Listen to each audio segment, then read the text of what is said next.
Aku telah menikah selama 2 tahun, dan sebulan lalu, aku melahirkan anak laki-laki kami. Namun, kebahagiaan yang kuharapkan dalam pernikahan ini terasa semakin jauh. Air mata menjadi teman setiaku. Hari ini, aku menangis lagi. Penyebabnya? Aku makan KFC dan menonton drama Korea. Hal sepele yang berujung pada cacian suamiku. Ia menyesal menikahiku, menyebutku tak punya otak, bahkan membandingkanku dengan istrinya temannya yang selalu patuh. Kata-katanya lebih tajam dari pisau, meninggalkan luka yang tak terlihat. Aku lelah. Tapi ini pilihanku. Sebelum menikah, aku jujur bahwa aku bukan gadis suci lagi. Ia marah besar, namun akhirnya tetap menikahiku dengan satu syarat. Aku harus menurutinya. Aku menyanggupi, tanpa menyadari bahwa janji itu akan menghancurkanku.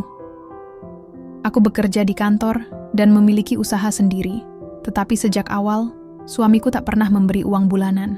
Aku yang membayar listrik, belanja, gaji asisten rumah tangga, hampir semuanya. Jika makan di luar, aku yang harus membayar karena ia selalu beralasan tak membawa uang. Jika ia membeli makanan, ia hanya membelikan untuk dirinya sendiri, takut. Aku gemuk, katanya.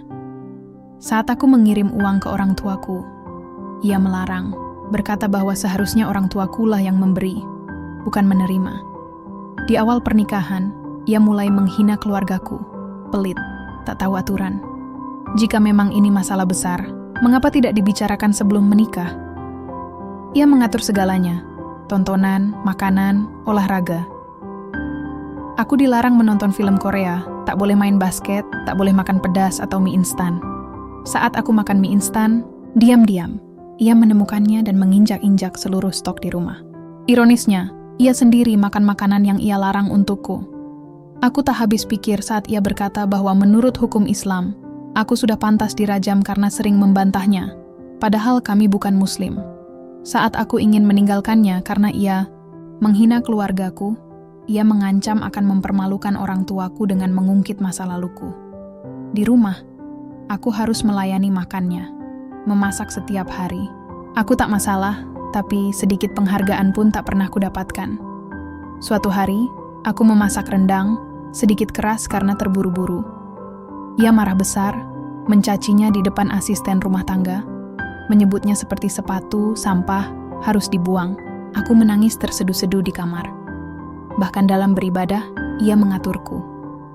Aku harus berdoa pagi dan malam, tetapi saat kuajak berdoa bersama, ia menolak. Saat kuajak ke tempat ibadah, ia menyuruhku pergi sendiri. Saat aku melahirkan melalui operasi, sesar, ia tetap tak peduli.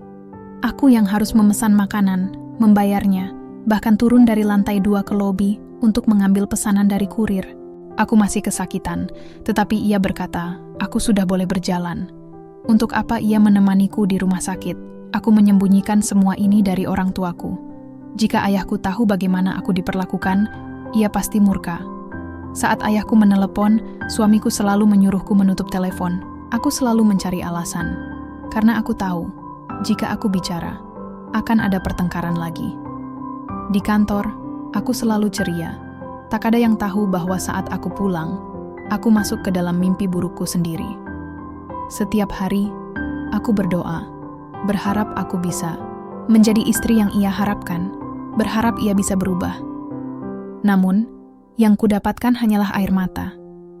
Dan setiap hari, aku bertanya dalam hati, apakah aku pantas diperlakukan seperti ini?